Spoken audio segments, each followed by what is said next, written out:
Good evening, all of you listeners out there in the airwaves over our holy city, and welcome once again to The Voice of Jerusalem, our rather private underground radio news broadcast that brings you all the news from our wonderful sister news publication, the Jerusalem Star newspaper, the very private newspaper of the faithful of Yahweh on the eastern frontier of the Empire of Rome.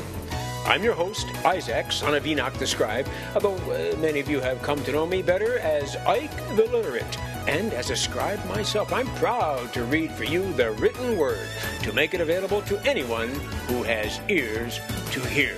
And this is your evening news for Sunday, the 9th of Nisan in the year 786 Aberbe Condita, from the founding of the city of Rome, as you know. And aren't we all sorry they ever did that? But we'll get to the editorial opinion segment in just a minute. Jesus of Galilee trial, a mockery of justice, by Enoch ben Kadesh. This reporter has covered a lot of crucifixions in his day, but none like this past Friday's execution of our Yeshua of Nazareth. Greek speakers will know him as Jesus. The rest of us knew him as a friend and a man who was clearly very close to our God. I was assigned the case of Barabbas, a sure bet for condemnation. No sooner had the two criminals emerged than the dozens of priests, now strewn about in every separate cluster of the mob, began shouting out for the condemnation of them both. We at the Star had known for weeks that Barabbas would be condemned. His trial had been a farce, a cut-and-dried affair like every insurrectionist before him. But now, it seemed, they were trying to secure Yeshua's condemnation by linking it to that of Barabbas. This was nonsense, I thought. I think Pilate saw it the same way. After about a minute of this mad ruckus, the procurator held up his hand to the mob that was beginning to boil below him. "I remind you," he told them, "of my custom of releasing to you one prisoner of your choosing at this, the time of your festival. So I ask you now, which one do you wish me to release for you? Barabbas or Jesus, the so-called Messiah?" All of a sudden, Caiaphas leaped into the air, railing at the top of his lungs and flailing his clenched fist over his head like a frenetic whirlwind. As if on cue, every one of his priests among the mobs began shouting out, "Barabbas! Release to us Barabbas!" I couldn't believe it. The shouting went on for at least 2 or 3 minutes. Barabbas himself began shouting back to them and laughing out loud in the faces of the soldiers. Yeshua, on the other hand, just stood there, his eyes calmly searching the crowd, I suppose looking for his friends. I looked around too, but at first didn't see it. We turn now to a rather tragic story written by a man who experienced it firsthand, our freelance reporter Moshe Hurdle of the tribe of Zebulun. And he titles his article, "Death Trek to Calvary Demonstrates Impact of Galilean." And this is what he writes.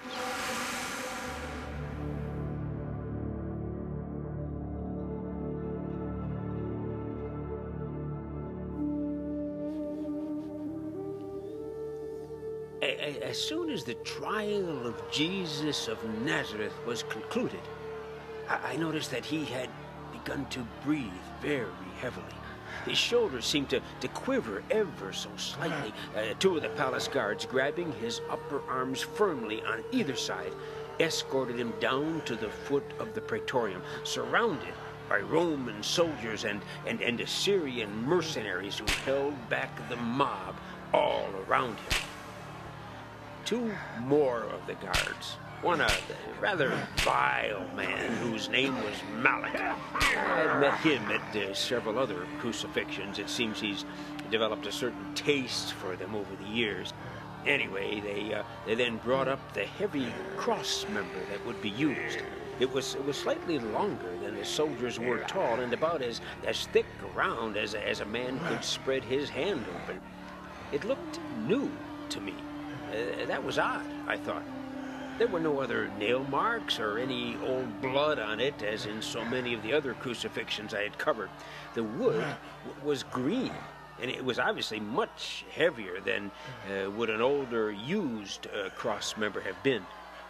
Malik and his partner hoisted the beam high over their heads and fairly dropped it onto Yeshua's right shoulder, laughing hard as they did so. Yeshua flinched, tried to grab it with his still bound hands, but then his knees buckled and he fell hard to the ground. From where I stood, all I could see was Malik and his partner standing over him, lashing out with those infernal... I saw to my left the condemned man's mother moving hurriedly through the crowd, the one called John right behind her, perhaps even trying to restrain her from her approach. But she pierced that crowd like an arrow out of a strong man's bow. People seemed to know who she was. I noticed the startled looks on each of their faces as she pushed her way past them. By the time she arrived and stooped down to where her son lay beneath the crossbeam, the mob had grown silent.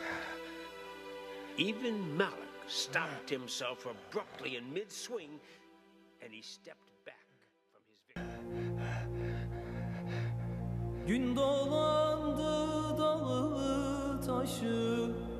all of us then, even the vile Malik, just stood there and watched as the condemned man's mother looked ever so softly, so tenderly into the eyes of her son. I tried to imagine what I would feel had that been my own son, now only 8 years old, and along with my other two and my wife, the most precious person in the world to me. She reached out and held her son's bloody, exhausted face in her small, pale hands. Then she kissed him on the cheek. She held her own cheek softly against his for a moment, and then turned to face the crowd. Her heart had to be crumbling inside her. And yet her face showed only her pride in her son, her immense fortitude, her determination. She took up her position at his side, and together they began their trek to his death.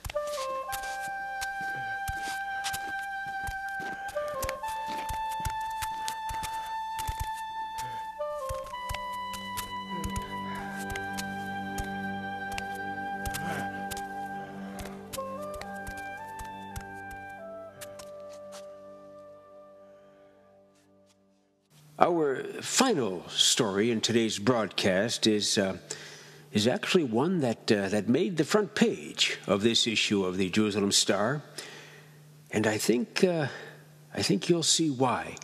It's a rather amazing story and an almost unbelievable story. It was written by Joseph Habakkuk, the scribe's son, And he titles his article, Empty Tomb Reported by Disciples. Heads roll as palace guard summoned to Pilate.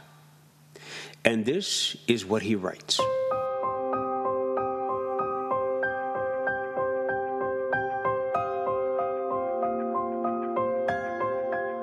We've all heard the rumors, the promises, the outlandish expectations that Jesus of Galilee, he who was condemned, crucified, and buried this past Friday in record time, was to rise up from the dead in 3 days.